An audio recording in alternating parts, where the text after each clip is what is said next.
Magandang gabi po sa bawat isa. Hello.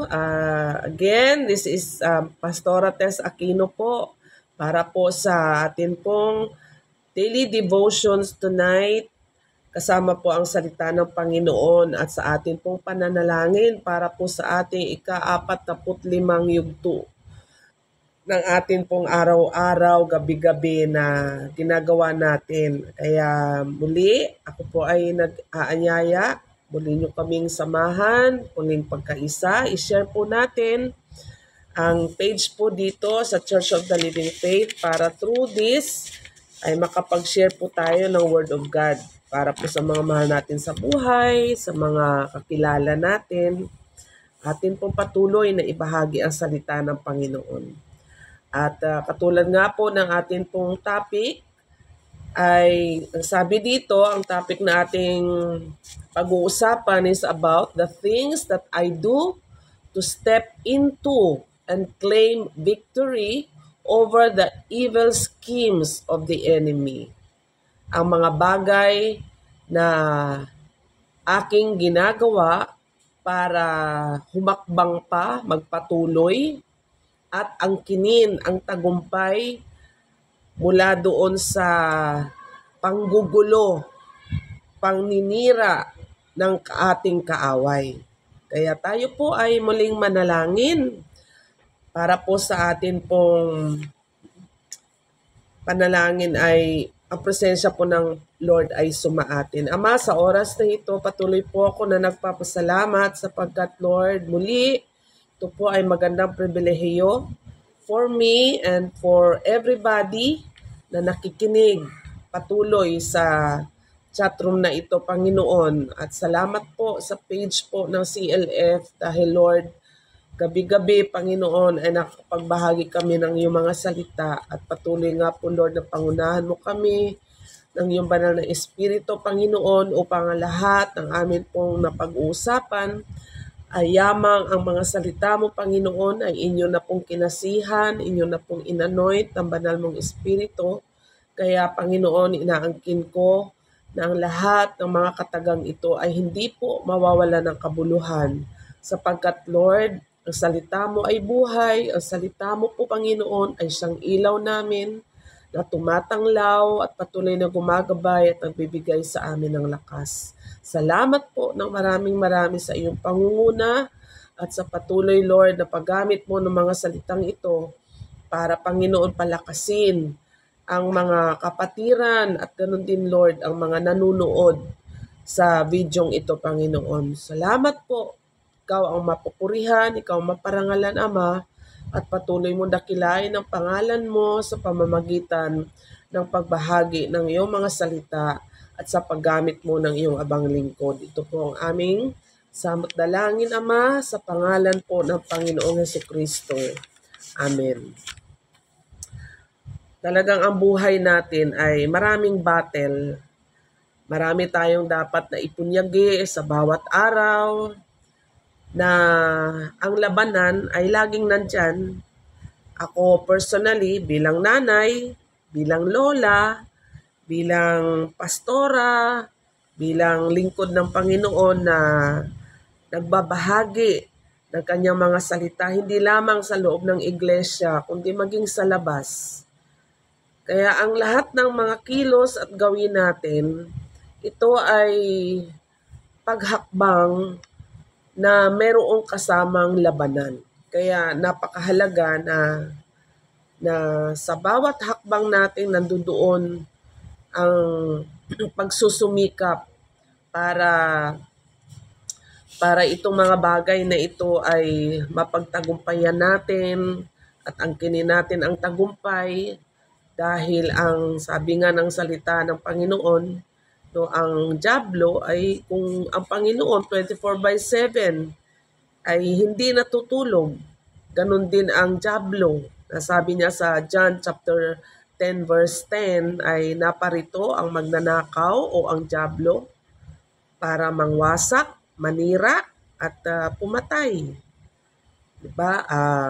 Kaya napakahalaga na maganda itong topic na ito.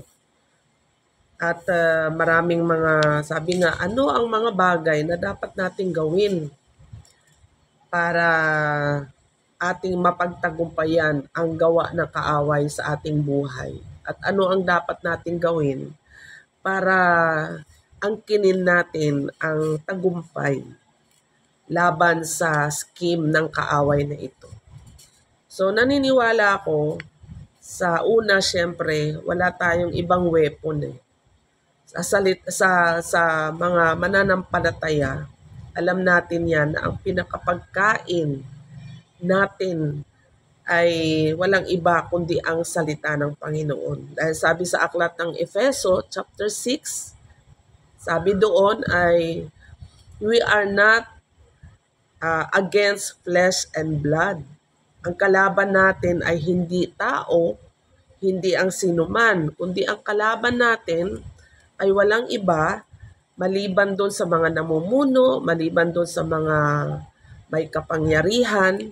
Ang kalaban natin ay ang mga darkness, ang mga nangunguna sa nandoon sa himpapawid. At walang iba kundi yung kaaway na hindi natin nakikita. Kaya dahil hindi natin nakikita, ang tawag dyan ay spiritual battle.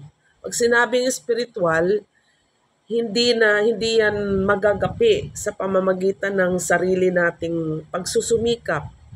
Hindi yan matatalo sa pamamagitan ng sarili nating kakayahan, sarili nating karunungan. At dahil yan ay spiritual na labanan, so sa madalit salita, ang pupwede na makakalaban dyan ay walang iba kundi ang Panginoong Diyos at walang iba kundi ang kanyang mga salita. Sabi dito sa Isaiah chapter 28 verse 16, ang sabi ay, therefore, thus says the Lord God, behold, I lay in Zion a stone for a foundation, a tried stone, a precious cornerstone, a sure foundation, whoever believes will not act hastily. Sa Tagalog naman po ay ito po ang ating mababasa. Ito ngayon ang sinasabi ng Panginoong Yahweh, naglalagay ako sa Zion ng batong panulukan, subok, mahalaga at matatag na pundasyon. At ang sino man na magtitiwala rito ay hindi mapapahiya. So mismo ang Panginoon ang nagsabi, no?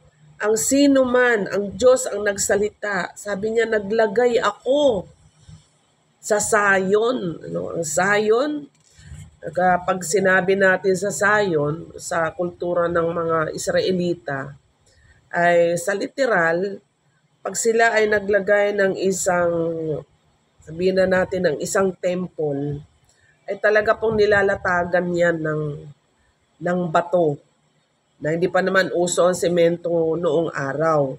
Kaya talagang yung bato na yan ay tinatapyas na pagkakapal-kapal at talaga namang tinitiyak na yan ay talagang matibay. Kaya talagang hindi yan biro na klase ng bato na pundasyon na nilalagay. At sabi dito ay ang naglagay dito ng pundasyon doon sa Zion, ang naglagay ng bato para maging pundasyon ay hindi tao, kundi mismo ang Panginoon. Kaya sabi dito, itong pundasyon nito ay tested, subok, kumbaga sa salita, subok na matibay, subok na matatag. Mismo ang Lord ina-assure na ito ay tested, na nasubukan, na ito ay napakatibay. At it's ang precious cornerstone, a sure foundation. Kaya sabi dito, whoever believes will not act hastily. Ang sino mang nagtitiwala dito ay hindi mapapahiya o hindi madadaig. Sabi nga, ang isang tao na kapag siya ay nagkakaroon ng aksyon na, halimbawa, hastily, yung parang nagpapanik, natatakot, yung walang katiyakan, no, ibig sabihin nun, may pagdududa. So kapag ang isang tao ay unstable, so sa madalit salita, madali siyang mataranta, madali siyang magpanik sa mga pangyayari sa buhay na hindi ginugusto. Yung nakakapagbigay ng pag-aalala, nakakapagbigay ng mga biglaan na masasabi natin na malalagay tayo sa sitwasyon na hindi natin ginugusto at hindi natin inaakala. So, ibig sabihin ay sa isang tao na walang katiyakan at may takot at walang pinanghahawakan na matibay, likas na sa atin ang nag-aalala. Likas na sa atin yung, di ba, yung nagpapanik ka bigla. Lalo na sa mga pangyayari na, di ba, yung halimbawa, aksidente, yung hindi mo inakala na talagang sa buong buhay mo, hindi mo inisip na mangyayari sa iyo yun. Mga example nga sa napapanood natin, yung mga, di ba, sipin mo, yung mag-ina, hinatid lang yung asawa, papuntang abroad ang saya-saya bago umalis. Tapos habang naka-standby lang doon, nakatayo, bigla na lang may sumagasa. Marami tayong napapanood na ganyan sa Facebook Naglalakad lang, maya-maya may bigla na lang bumundol sa'yo. So ang hirap ng ganong sitwasyon na talagang bilang tao, hindi mo talaga maiwasan na mataranta at malito at talagang nandun ka sa sitwasyon na ano ang gagawin mo, hindi mo alam, kung hindi mo mahagilap, hindi alam mo yon, hindi mo mahagilap sa isipan mo kung paano ang ating gagawin. So ang isang tao na unstable, madaling ma-shake, madaling ma-move ng mga storms, ng mga persecutions, ng mga trials. Okay? So, kung titingnan natin yung example sa buhay ni Pedro, alala natin yun. Nung si Jesus ay pumasok sa region ng Caesarea, doon sa Filipe, ay tinanong niya ang kanyang mga alagad. At ang tanong niya ay sabi niya, "Who do men say that I?" Kaya sabi niya, ano ang sabi nila? Sino daw ako? So kaharap niya ang kanyang mga alagad at personal na tinanong. No, sino daw ako, sabi nila. So ang mga ibang alagad niya ay sumagot. Sabi nila, sabi ng iba, ay sabi po nila, ikaw po si Juan na muling nabuhay. Sabi nila, ikaw daw po ang propeta. Sabi nila, ikaw daw po yung panahon ni Moises na, alam mo yun, parang na ano sila siguro parang nablangko sila na hindi malaman kung ano yung isasagot nila. Alam mo yung bigla kang tinanong na bigla kang na-confuse, di ba? May mga pangyayaring ganyan sa buhay natin. Teka lang, bigla kasi nagtanong hindi tuloy ako prepared. Kaya tuloy hindi ko alam kung ano yung aking isasagot sa'yo. So bigla ang pagtanong na ganun, di ba iiwasan na naging speechless tayo kung tayo man po yung nakasa sitwasyon ng mga alagad ni Jesus. So, nakita natin, nabasa natin na ang tanging nakapagsagot sa kanya ng tama, walang iba kundi si Peter. Naalala niyo po ba yung pangyayaring yon? So, si Pedro, ano sagot ni Pedro sa kanya? Panginoon, kayo po ang Mesaya, ang anak ng Diyos na buhay. Diba? Grabe yung sagot ni Apostol Pedro. At sabi ni Jesus, magpasalamat ka Pedro, mapalad ka. Bakit? Kasi yung pangunawa mo, kaya mo nasagot yan ng tama. Kasi yung pangunawa mo, hindi tao ang nagbigay sa'yo. Kundi ang nagbigay sa'yo ng pangunawa, walang iba, kundi ang Panginoong Diyos mismo.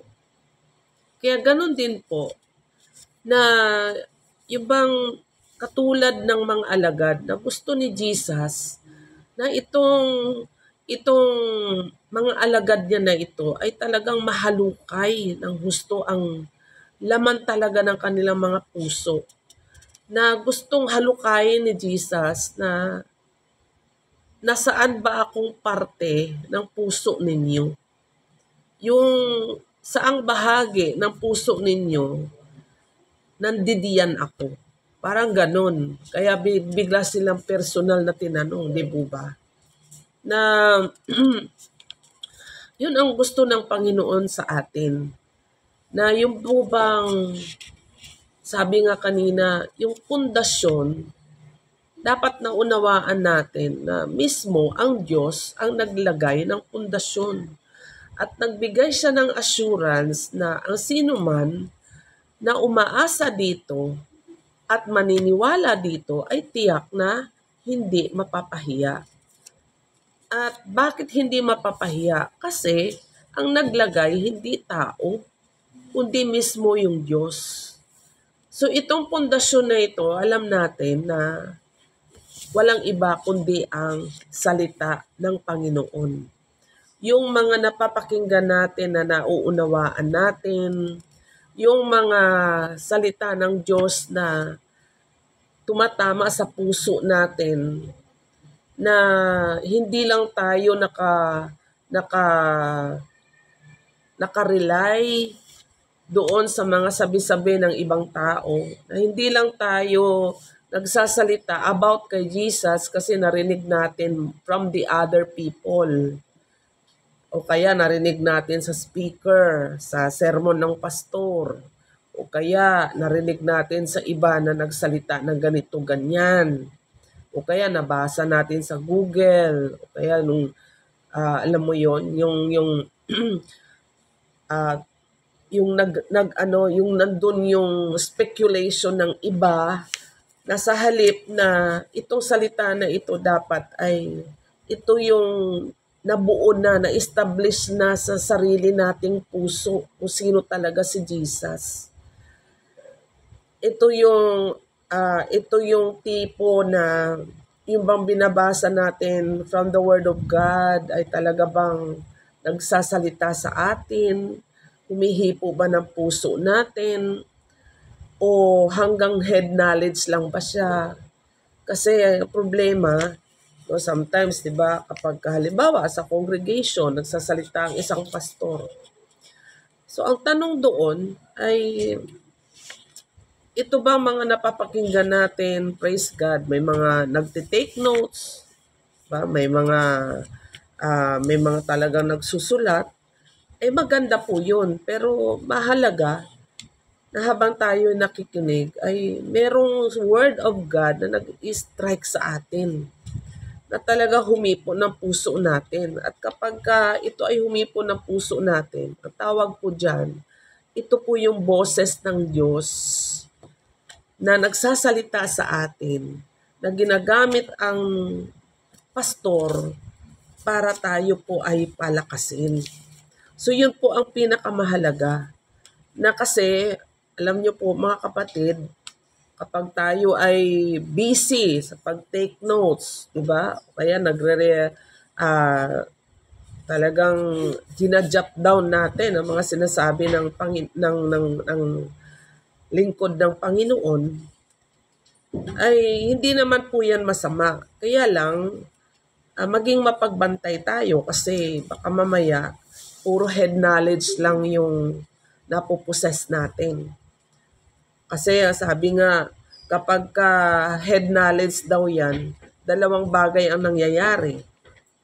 Una, tayo daw po ay madaling matangay ng ating emosyon. Parang nagiging masyado tayong nagiging emotion. Pangalawa, nangyayari ay nakatali lang tayo doon sa pagkolekta salita ng mga gusto lang nating matutunan. Kasi iba yun di ba? Minsan, pag may napakinggan tayong bago, ako po, mahilig po ako kapag ako po ay nakikinig, blessed po ako kapag mayroong bagong word, wisdom na first time kong narinig at talaga pong yan ay tinatandaan ko. Tuwan-tuwa po ako sa ganun. Na kapag first time ko siyang narinig, na hindi ko narinig sa ganito, hindi ko nabasa. So sa akin po ay mahilig po ako na mag-ipon ng ganyan. Ngayon, itong mga naiipon natin ng mga knowledge, kapag hindi ito tumanim sa ating puso, ay ito po ay nagmimistula lamang na head knowledge. At kapag head knowledge po, ay madali tayong matangay. Madali tayong ma-move.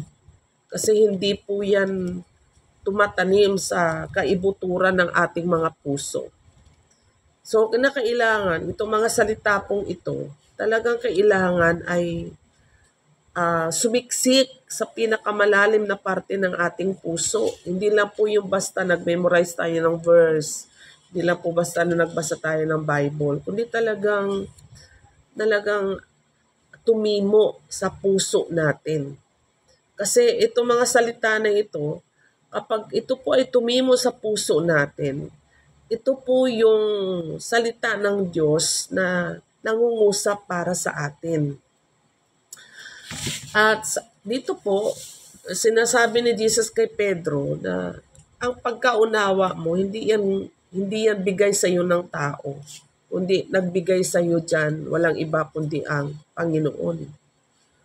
So ito yung sinasabi na hindi ito galing sa opinion lang ng iba, hindi lang ito galing dahil narinig nga po natin sa iba, kundi ito ay talagang nangusap sa atin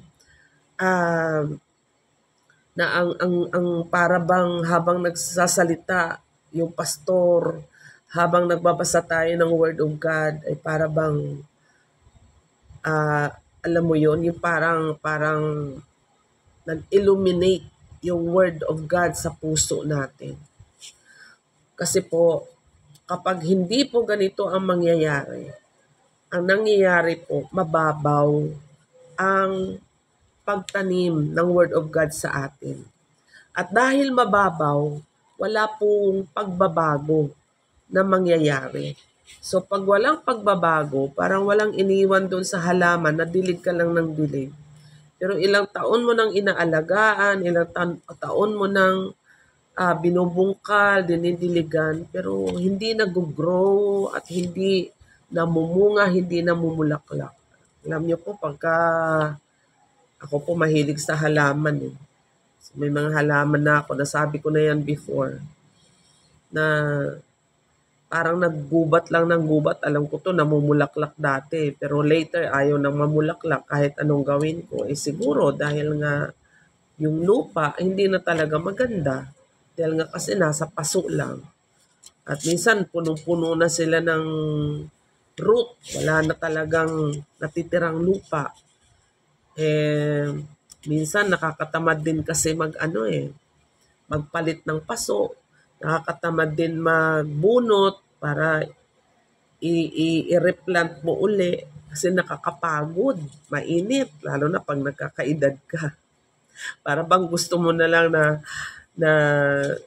lagi na lang silang namumunga, lagi na lang silang namumulaklak. Kapag hindi na gano'n na nangyayari, nakakasawa, nakakapagod. So, ganun din dapat po ang buhay Kristiyano na itong mga salitang ito, kapag ito ay tumimo sa ating puso, so nag-grow tayo, nagmamature tayo.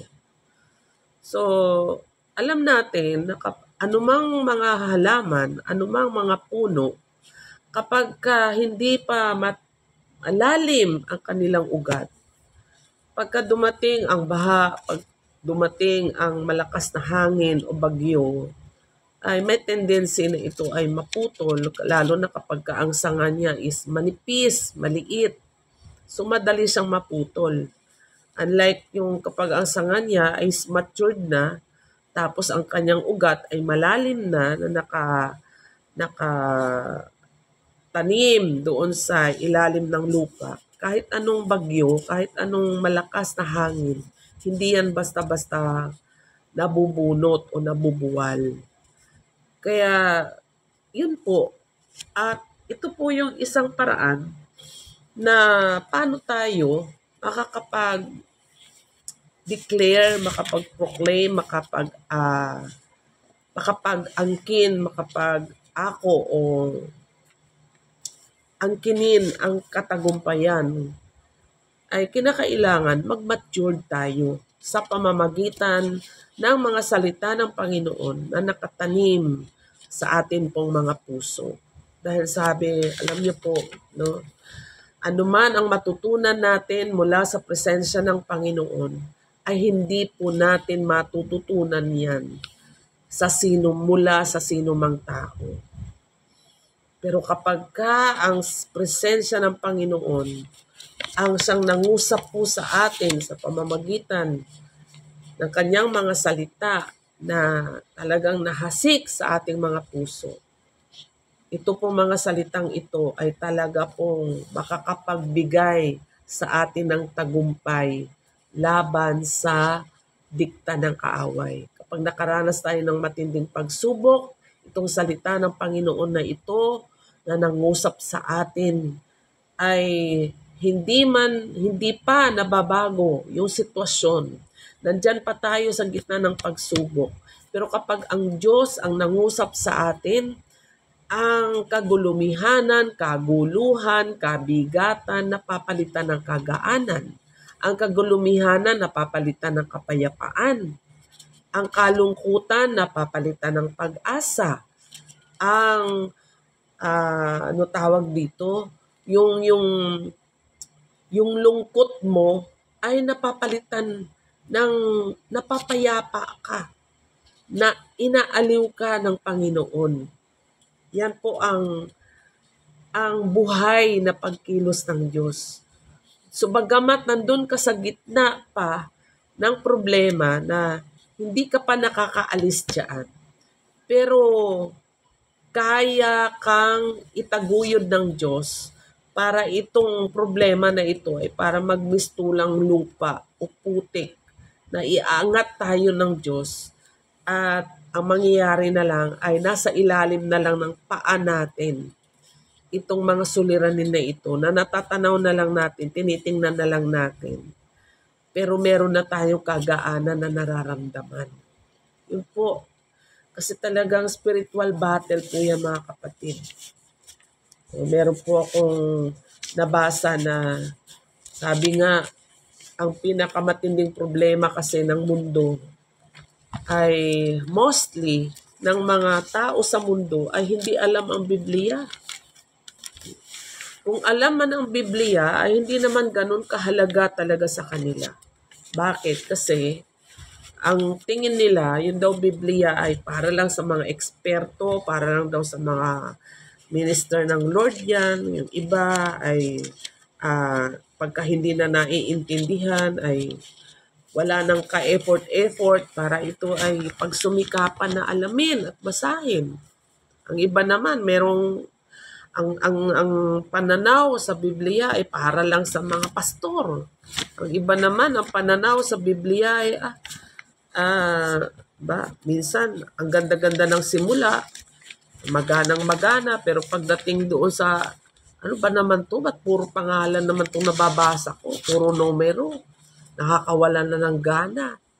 No, o kaya meron namang iba na kapag ka natapos na yung Bible from Old Testament to New Testament, ay tinatamad ng ulitin-ulit. Kasi ang kaisipan, ay nabasa ko na yan, ay alam ko na yan. So dahil alam mo na, tinatamad ka ng basahin. Pero yung tipong sasaliksikin mo talaga, yung mensahe ng Sunday ni Pastor na ano yung sinasabi sa Matthew chapter 6, verse 33? Seek first the kingdom of God. Yung seek sa Hebrew is hanapin mo, saliksikin mo, mag-effort ka. An example ng Panginoon na The kingdom of God ay katulad ng isang mangangalakal na naghahanap ng mahalagang perlas. Nung makita niya itong perlas na ito, ang ginawa niya, ipinagbili niya lahat ng kanyang mga ari-arian para mabili lang itong perlas na itong mahalaga. Mabasa po natin yan sa Gospel, sa Matthew, sa Luke. Tapos sabi rin niya, ang paghahari ng Diyos ay natutulad sa isang mangangalakal na naghahanap ng kalakal, pero nakahukay siya ng kayamanan doon sa bukid sa kanyang paghahanap. Nung makita nung nahukay niya to, ay talagang umuwi siya at pinagbili niya kanyang mga ari-arian. Ang lahat ng meron siya para lang mabili yung bukid na yun kasi nakatagpo siya ng kayamanan. So, paano niya? Bago niya matagpuan, naghanap siya. Bago niya matagpuan, nag-effort siya. Bago niya matagpuan, naghukay. Ang hirap maghukay, ha? For sure, hindi siya naghukay ng mababaw. For sure, walang nagturo sa kanya, maghukay ka dyan. Kasi may kayamanan niya sa ilalim. Hindi niya inakala yun, ha? Sa kapagtsatsaga niya ng paghukay, siguro ang thinking na niya, makahukay siya ng bakal, o kaya makahukay siya ng something doon ng mga, di ba, yung mga katulad na papanood natin sa online na, sa mga TikTok na nakahukay ng mga bato, ng mga haspe. Hindi niya siguro inakala niya, ang dami palang kayamanan na makukuha niya doon. Alam naman natin, di ba, pagmimina, talaga sinisira yung bundok. Talaga ang hukay, napakalalim. Sabi nga, ang diamond. Para mo raw makuha yan, maraming diamond sa bunganga ng bulkan. Sino makakuha ng diamond sa bunganga ng bulkan? At yung diamond na yan, ay para makuha po yan, ay talagang hinuhukay po yan ng napakalalim ng mga minero. So, hindi po biro yung pagod, pawis, gastos, bago mo yan makuha. So, ibig sabihin, kung gusto natin ng kaharian ng Diyos, kung gusto natin pagharian ng Panginoon, dahil ang resulta doon ay, kapag inuna mo ang kaharian ng Diyos, kapag hinanap mo ang kaharian niya, at kapag inuna mo ang kanyang kalooban, lahat ng bagay ay ibibigay. So, kasama na dyan lahat ng provision. Sabi nga nung speaker ni Pastor Tim nung last Sunday, di ba? Pagka anak ka ng Diyos, ang provision nandyan na lahat. Sabi sa aklat ng Filipos, lahat ng pagpapalang espiritual, lahat nandyan na, pinagkaloob na. Kaya kapag mayroon kang pagpapalang espiritual at lahat-lahat ng pagpapala ay nasa iyo na, ay na jack at jack, meron kang siguradong pundasyon na anuman ang pag-atake ng dyablo, jack na may tatagumpay tayo. So yun po mga kapatid.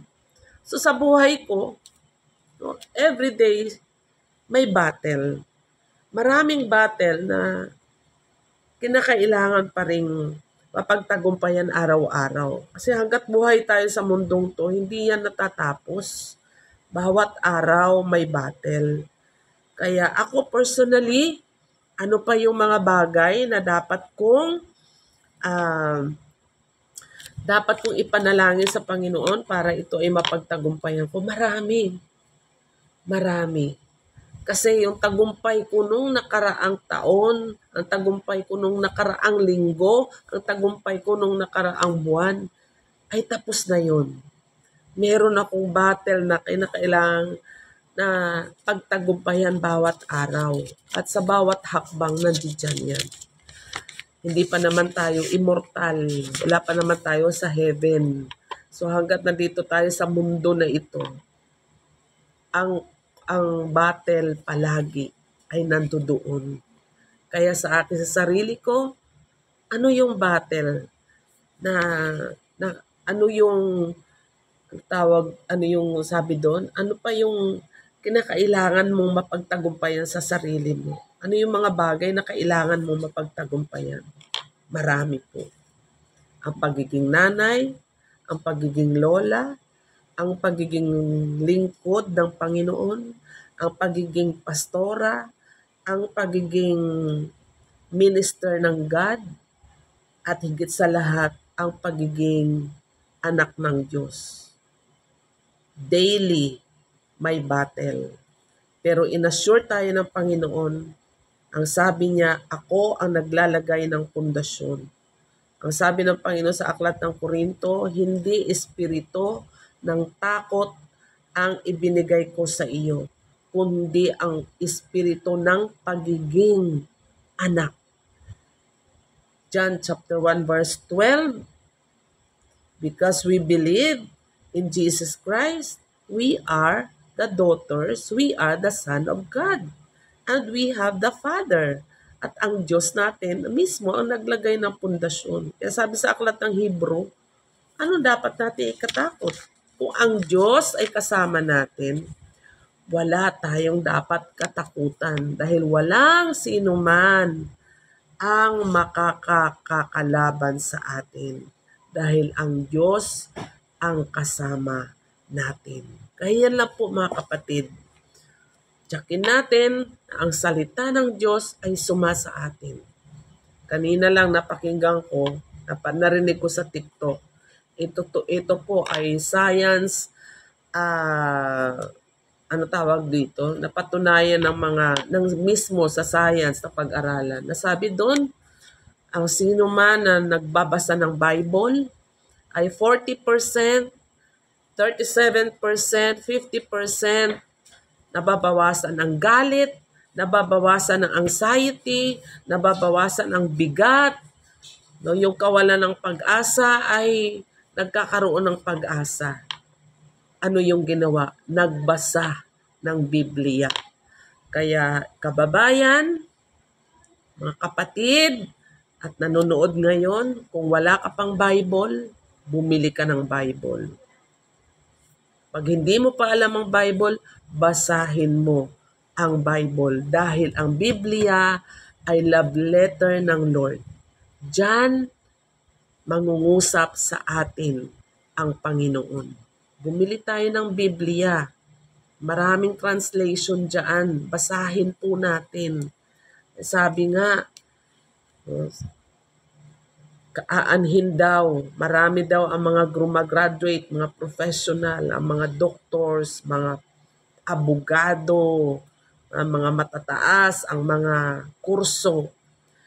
Pero kung ang mga kurso na ito, ang magpagiging professional sa pag-aaral ay aanhin ang pagiging professional natin kung hindi natin alam ang Biblia. Kaya hamon ko, kapatid, hindi ka magtatagumpay laban sa gawa ng kaaway kung hindi mo alam ang Word of God. At kung ang Word of God, naririnig mo lang sa iba, doon ka lang nagre-rely, walang tagumpay doon. So remember, we are not against flesh and blood. Hindi tao ang ating kalaban, kundi ang mga espiritu ng kadiliman na naghahari sa himpapawid. At ang kanyang layunin ay manira, magnakaw, at pumatay. Yan ang gusto niya sa buhay natin. But Jesus said, ako ay naparito upang kayo ay bigyan ng buhay, naganap, at kasiyasiya. It's only Jesus ang pwedeng lumaban para sa atin. It's only Jesus and His Word ang pwedeng sumangga sa atin at wala ng iba. Dahil ang laban, araw-araw, walang katapusan. Hanggat tayo buhay, kaakibat yan. Pero hanggat ang Diyos ay buhay, hanggat tayo nananalig, sumasampalataya sa Kanya, at ang salita niya ay nasa ating mga puso, na nakatanim ng napakalalim. Dahil iniingatan natin ito, binubulay-bulay natin ito, at hindi natin ito binabaliwala. Then, we have a victory. Araw-araw ay tagumpay. Amen? Let's pray. Father God, in the name of our Lord Jesus Christ, thank you. Thank you, Lord. Oh God, sabi mo nga po, Panginoon, may iba't ibang uri ng lupa. Ang iba, ang mga salita mo ay nahasik sa daan. Iba naman ay sa batuhan. Iba naman ay sa dawagan. Subalit ang salita mo na natanim sa matabang lupa ay hindi maaaring hindi ito sisibol. At ang kaibahan ng kanyang pagsibol, dahil mataba ang lupa, ugat nito ay lalalim, lalago, tataba, at mamumunga ng hindi lang isa, hindi lang 10, kundi mamumunga ng 100 at libo-libo, Panginoon. At ang bunga niya ay mananatili. At ang kahulugan nito, Panginoon, yung matabang lupa, ito yung iniingatan namin mula sa malinis naming puso. At ang mga salita mo ay binubulay-bulay namin ng buong ingat. Binubulay-bulay namin, inuunawa namin ng mabuti. Tinatanggap namin ng mabuti. At aming pinanampalatayanan na ito ang pinakapagkain naming espiritual, na kung wala ito, ay wala kaming magagawa sa paglaban mula sa panggigipit ng dyablo. Naalala ko, Panginoon, na ikaw mismo, Jesus, ay tinukso ng dyablo. At ang banggit ng dyablo ay, it is written, it is written. Ibig sabihin, siya mismo alam niya ang salita mo, Panginoon. At ang lagi mo rin na isinasagot sa kanya, it is written, it is written. Lord, mahirap pakipagpunyagi kung hindi namin alam ang iyong mga salita. Mahirap lumaban, mahirap angkinin ang katagumpayan kung hindi namin alam ang iyong mga salita. Kung alam man namin, ay dapat ito yung nakatanim sa aming mga puso na nagre-resulta ng pagsunod, nagre-resulta ng matibay na pananampalataya at pag-asa at pagtitiwala. Nang sa gayon, Panginoon, mayroong pagbabago sa aming mga buhay. Tulungan mo po kami, Panginoon, sa sitwasyong ito, Panginoon. Kung meron man po mga kapatid na nakikinig na hanggang ngayon ay marami pang battle at marami pa siyang dapat pagtatagumpayan sa buhay niya. Lord, kausapin mo siya. Bigyan mo siya ng regalo ng pananampalataya, Panginoon, upang matutunan niya na lumapit sa iyo, upang, Panginoon, magdesisyon siya na kung wala ka sa buhay niya, wala siyang magagawa. Ang battle na ito, ang laban na ito, hindi ito magagapi sa pamamagitan ng sariling karunungan, ng sariling kaparaanan. Kaya marami po na ginagawang aliw ang barkada, ginagawang aliw ang alak, ginagawang aliw ang mga nightclubs, gimmick dito, gimmick doon, sugal dito, sugal doon.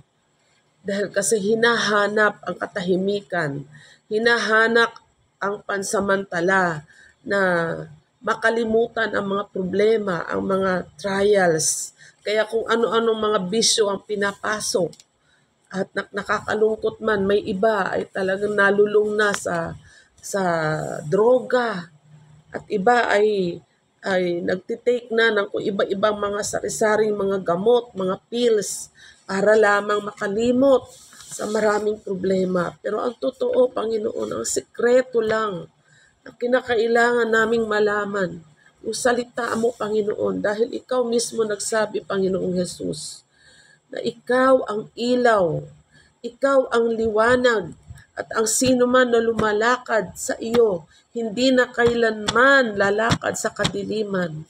Lord, ang problema, yung mga pangyayari sa buhay na ito na hindi namin ginugusto, ito yung dilim, Panginoon, na mahirap makita ang daang maliwanag. Kaya merong iba na humahantong na lang sa pagpapakamatay. Yung iba humahantong na lang, nalulong na sa iba't ibang bisyo.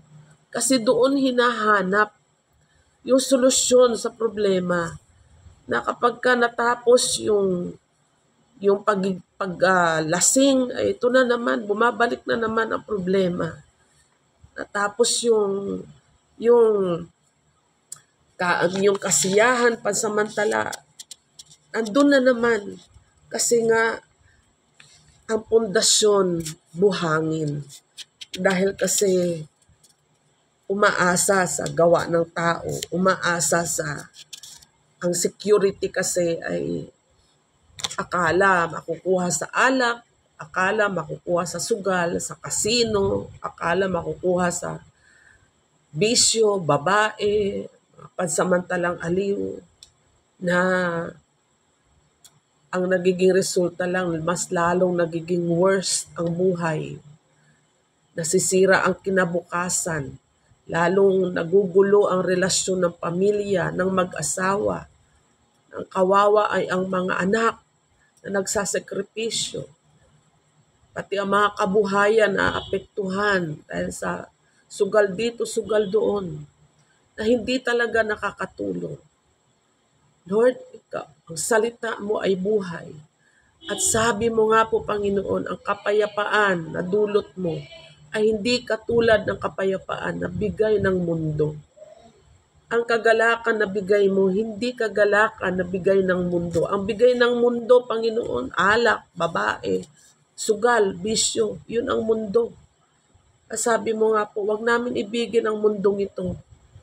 Sa halip, ito ay aming iwasan. Ito ay kamuhian namin.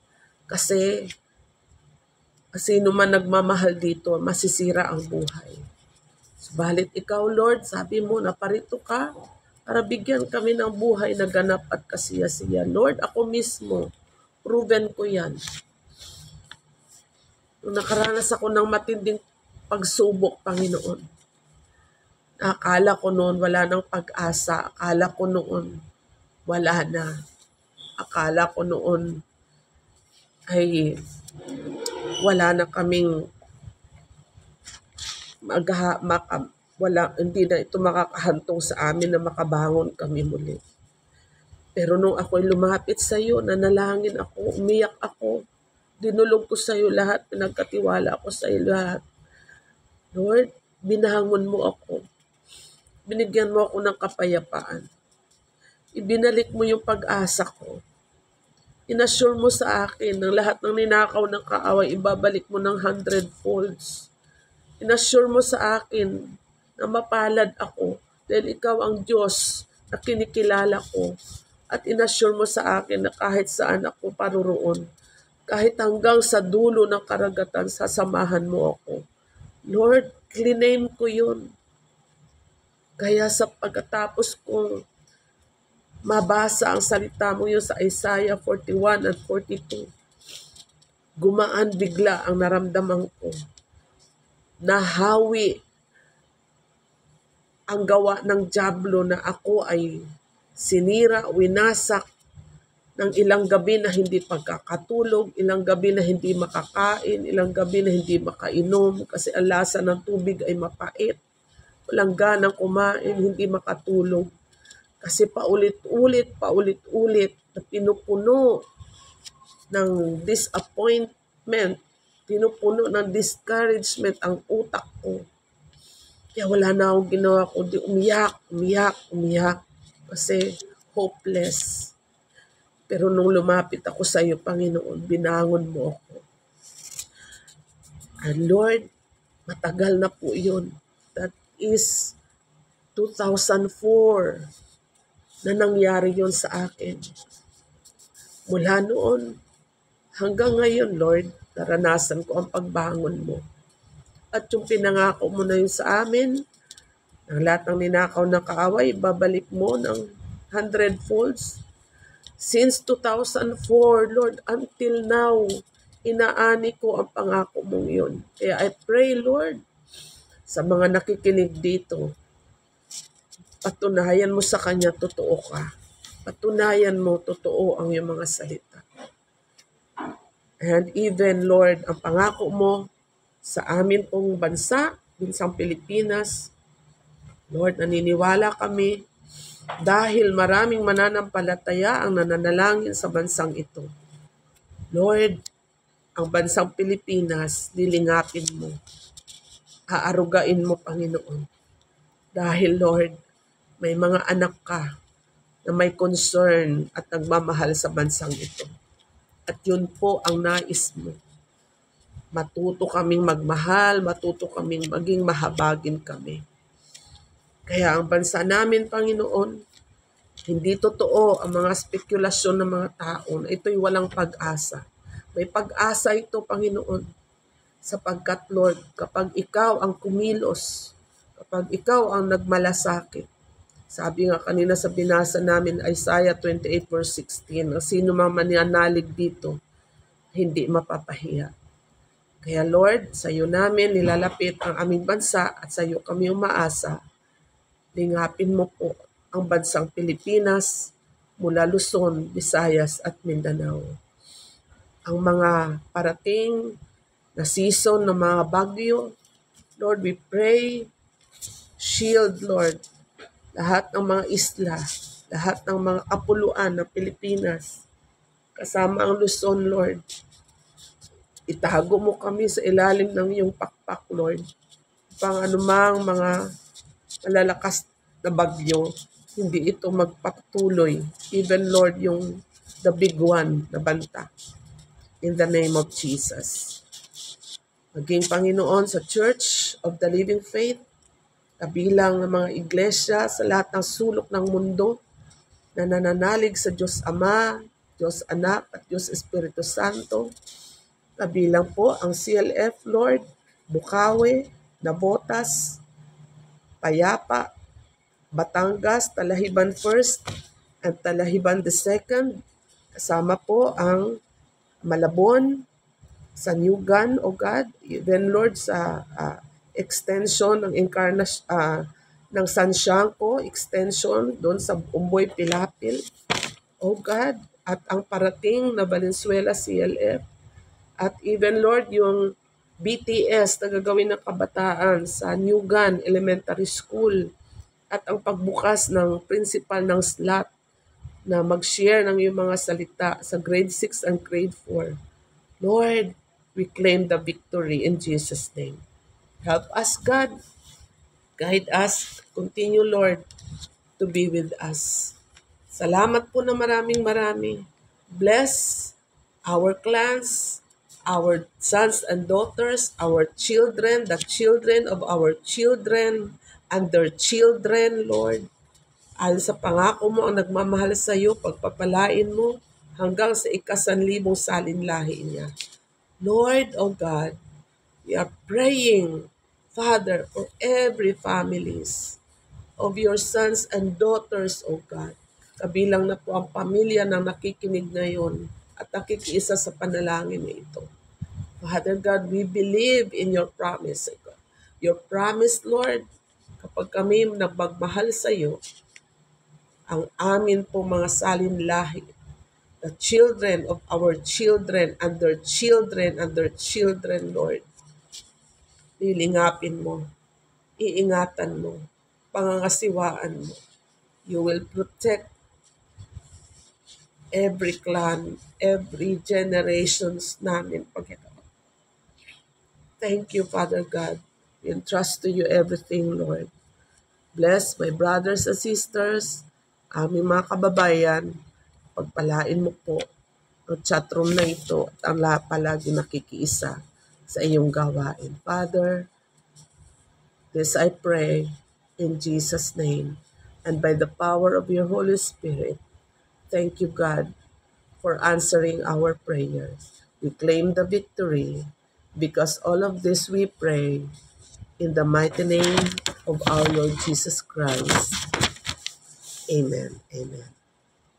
So, pakishare lang po. Continue, patuloy po tayo makiisa gabi-gabi sa atin pong daily and devotions, prayer and fasting. God bless everyone.